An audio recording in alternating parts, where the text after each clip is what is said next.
It's been a minute. Welcome to my new series called Coffee Time, where you're just gonna sit down and listen to me talk about makeup. If you wanna see me do makeup, if you're not already following me on TikTok, I do makeup on there every single day, but you guys wanted to see long format content, this is what that will be. And today we're gonna talk primers. So I'm gonna take you through why you would want a primer, why you might not want a primer, and the types of questions you're gonna get asked when you're shopping for a primer. So I'm gonna try and make everything a little bit easier for you. Sit down and grab your notebooks, because I'm about to start. Primers is such a complicated situation because you basically have to work backwards. The first thing with primers is you have to ask yourself, how is my makeup wearing throughout the day? If you find that your makeup is perfect, then just leave it. You don't necessarily need a primer. If you're like, man, I just wish it lasts a little bit longer, a primer is gonna be for you. Another thing to look at is the finish of your foundation. If you have a foundation you are not willing to change, but you have a wish list of how you want your skin to look, that's where a primer can come into play. So for example, if you were using Studio Fix Fluid because of all of its properties, but you're like, man, it's just too matte, I wish it had a little bit more radiance to it, that's where a primer is going to come into play. Primers are like your little magic wand. It's that little extra spice that you'll be able to adjust certain aspects of the look of your foundation or the longevity of it or texture. If you find that you love how your makeup looks and you've never worn primer, then it's fine. You don't necessarily need it, but I would encourage you to get a sample somewhere and just try something to see if it actually does change something about your makeup, because you don't know what you like until something happens in your routine and you're like, damn, my skin looks really good. So that's kind of the thought process to have. I'm gonna take you through some of my primers that I use, and I don't use a lot of them, and kind of why you would gravitate towards them. Following me for a while, Natural Radiance was the primer that I always would reach for. It's a gel-based primer. It's gonna keep the skin hydrated but control the oil as well, and it's an illuminating primer. So this is, anytime you hear those words like illuminating, glowy, that's giving radiance and sometimes like shine to the skin, and you know that I like to look like a glazed donut. Another factor as I'm talking about this that you can take into consideration is the skincare benefits you can get from primer. For example, there's witch hazel, I think, and willow bark extract in Natural Radiance primer. So this is gonna be great for anybody who has like acne prone skin or a little bit of oily skin. So there's so many things to primers, and I'm just sick of the slander that I'm seeing on the internet, because it is actually more complicated than just, do you need primer, yes or no? My baby. Studio Radiance primer this is my third tube. First of all, I love the fucking packaging of this. This has hyaluronic acid. So you always want to look at what your active ingredients are, because that's really going to dictate how you're going to move through the product. I like to be shiny. I like to look like a glazed donut. So I'm always going to personally reach for things that have the word radiance or illuminating or glowy or dewy in it. That's my kind of vibe. And I've gotten my skin to a place where it's just normal. So I can do whatever I want with it. And that's another thing to consider as well. So from a skincare aspect, whatever your skin is doing and whatever you want the outcome to be, your foundation and primer are where you have to make those adjustments. If you pick formulas that are wrong for your skin and you haven't addressed it, even though the primer and the foundation might work together, it might not necessarily work with your skin. Another primer that I use, which is a little bit more targeted, is the Mattifying 12-Hour Shine from MAC. This is more for texture on the skin as well as oil control. So for me, I would use this more in the summer and just in the areas of my skin. Don't look at my nails. Full disclosure, I broke this one wiping my ass. But I would put this wherever I see texture. I want things to look a little bit smoother. So that's where you would reach for something like this. Another one called Time Check Lotion, which is a really great one, which is similar to this, but slightly more on the hydrating side, less oil control. And this is another great one. This is Face Protect SPF 50. Love this. There's something so sexy about this one. It has a little bit of oil control, and then it's SPF, right? I'm terrible with using sunscreen, so this is my one chance to do it, and I still forget. The only non-MAC primer that I've ever reached for was the Power Grip primer from e.l.f., which ended up being a little bit too tacky for me in comparison to the foundations that I was using. So if I was like, you know what, I love this primer so much, I would need to customize a new foundation routine to work with this primer. I'm sick of the conversations around dupes. Again, I don't have product knowledge on this or on the Milk Hydro Grip one, but not everything is just a dupe of something else, right? The ingredient levels are going to be different. The performance of it is going to differ slightly. Therefore, it's not a dupe.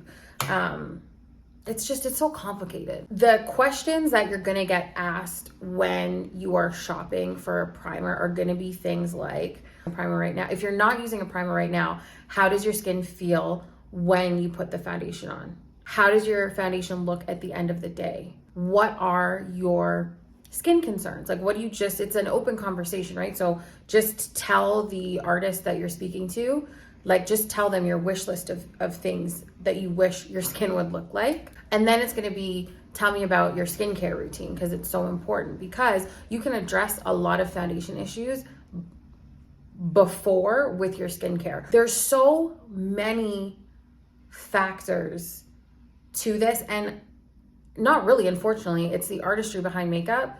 It's a trial and error period. And this is where I've talked about it on TikTok often, where you need to find your benchmark of product and your non-negotiables, things you are not willing to change. So for me, you can pry this out of my cold, dead hands. I will never not use this. This will forever be my base, okay? So if I'm wanting a more matte looking skin, am I incorporating a secondary primer? Or now do I need a more mattifying foundation, which I never gravitate towards? It's very customizable. And if you've used primers in the past and you're saying like they didn't do everything slipped off, that's very valid. Like that could 100% happen, but sometimes people use too much. So I don't even want to waste that one. I'm going to use this one because I don't use it anymore. This is sufficient enough. That's even a little too much for a full face. And when you're in store and you're testing primers, spread it over the whole hand. You want to see what it looks like spread out, not just in one little area. Give it a second to dry. Compare it side by side. And that's the other thing too. Primers, they need a longer span of time in order for you to properly judge it. You're not necessarily going to know if you love something the first time that you try it, especially when it's a product like longevity. That is nothing that you're going to see in store.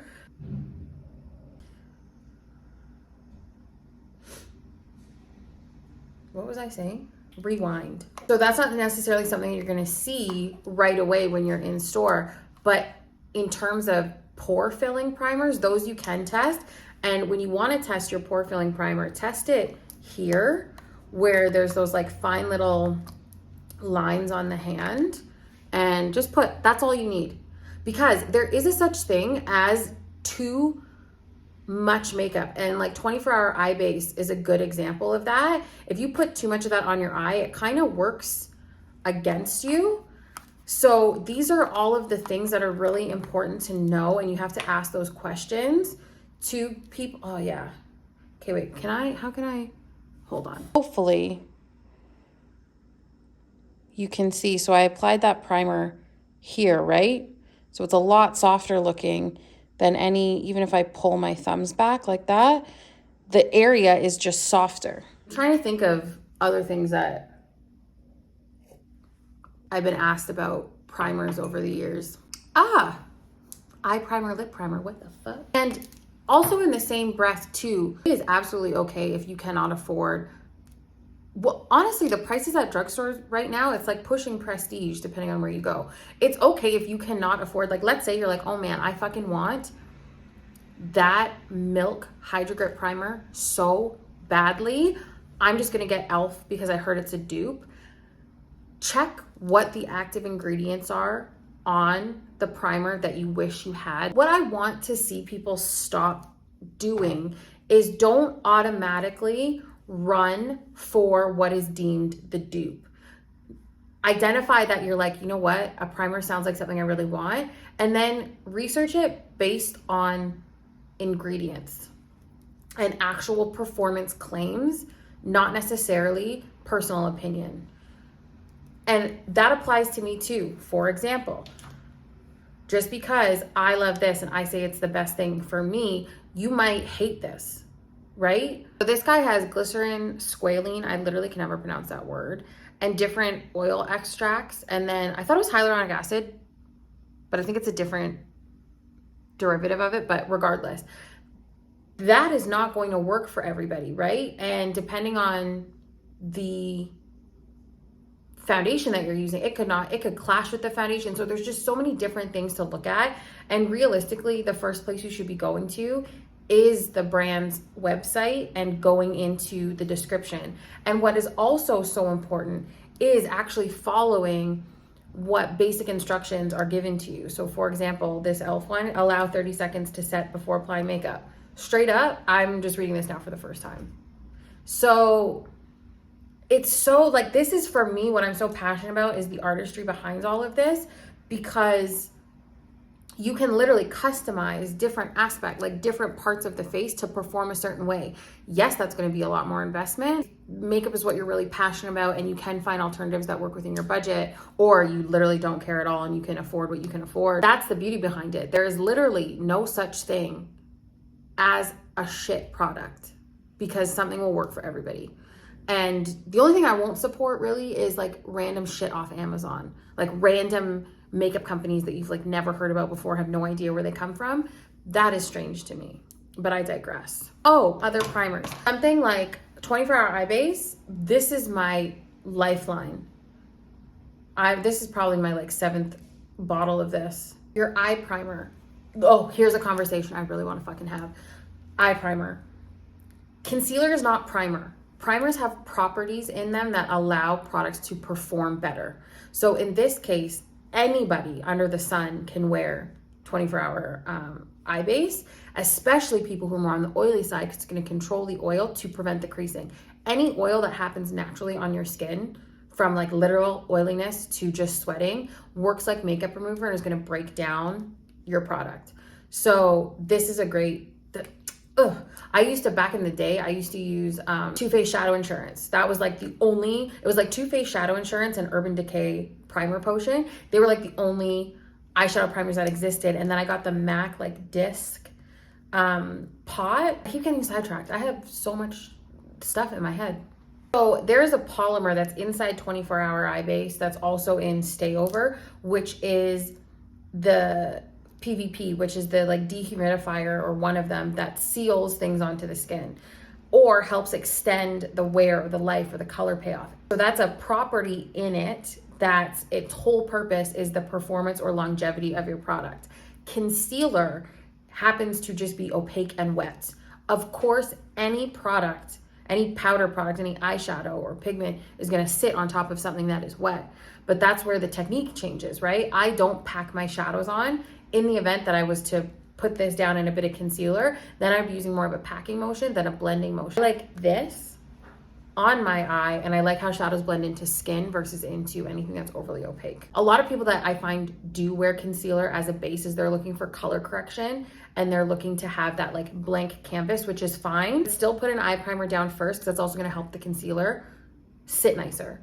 Lip primer, just to circle back to my original point, I don't have literally a single issue with my lip products wearing, fading, bothering me. Like, I'm God's favorite. So to me, I don't use lip primer on my lips. But for anybody who has issues with matte lipsticks feel too dry, my colors fade, they don't stay on, lip primer is going to be for you. Now, where I get crazy is, and this wasn't my trick either, it's like an industry trick.